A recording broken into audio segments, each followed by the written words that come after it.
Hi friends, कैसे हैं आप। आशा उम्मीद है आप स्वस्थ होंगे, मस्त होंगे और अपने अपने कामों में व्यस्त होंगे। तो बहुत दिनों बाद मैं आपके लिए लेकर आई हूँ एक ऐसी कहानी जो आधारित है हमारे प्रारब्ध पर। तो कहानी कुछ इस प्रकार से है कि एक पंडित जी थे जो मतलब भाग्य में लिखा हुआ पढ़ना जानते थे कि हमारे माथे में क्या लिखा हुआ, हमारी खोपड़ी में क्या लिखा हुआ है और हमारे साथ क्या क्या होगा। तो ऐसी पंडित जी की कहानी है।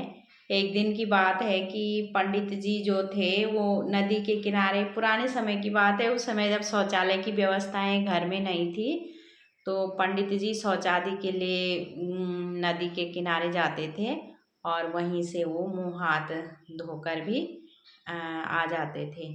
तो एक दिन की बात है, जब वो नदी के किनारे जा रहे थे तो उनका पैर जो था वो एक खोपड़ी से टकराया, मनुष्य की एक खोपड़ी से टकराया।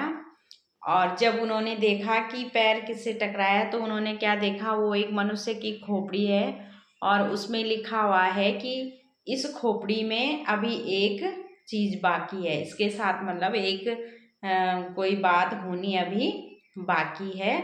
तो पंडित जी को बड़ा आश्चर्य हुआ। उन्होंने कहा, यार मनुष्य मर गया, जीवन खत्म हो गया, तो अब क्या बाकी है। लेकिन उनको अपनी विद्या पे जो था वो काफ़ी विश्वास था। उन्हें लगा कि खोपड़ी में लिखी हुई बात कभी गलत नहीं हो सकती है। तो वो कौतूहलवश जो है उस खोपड़ी को उठाकर वो अपने घर में ले आए और जिस कमरे में वे पूजा पाठ करते थे वहीं पर उन्होंने एक जगह, एक किनारे पे वो खोपड़ी रख दी। पंडित जी की दो दो शादियां थी। पहले वाली जो पत्नी थी वो मर चुकी थी और जो दूसरी वाली पत्नी थी वो बहुत ही तेज तर्रार और चंडाल टाइप की थी। उसने पंडित जी का जीना जो था वो हराम कर रखा था। तो पंडित जी जो थे सुबह शाम आधे आधे घंटे की पूजा किया करते थे। तो वो झल्लाती चिल्लाती रहती थी कि आधे आधे घंटे कौन पूजा करता है, इस तरह से। तो एक दिन जो थे पंडित जी पूजा कर रहे थे तो पंडिताइन का ऐसी पारा हाई हो गया और वो वहाँ पर गई, पूजा के स्थान पे गई। वैसे वो ज़्यादातर गाली गलौज और वैसे ही दूसरे कामों में बिजी रहती थी, मंदिर में वो कम ही जाया करती थी।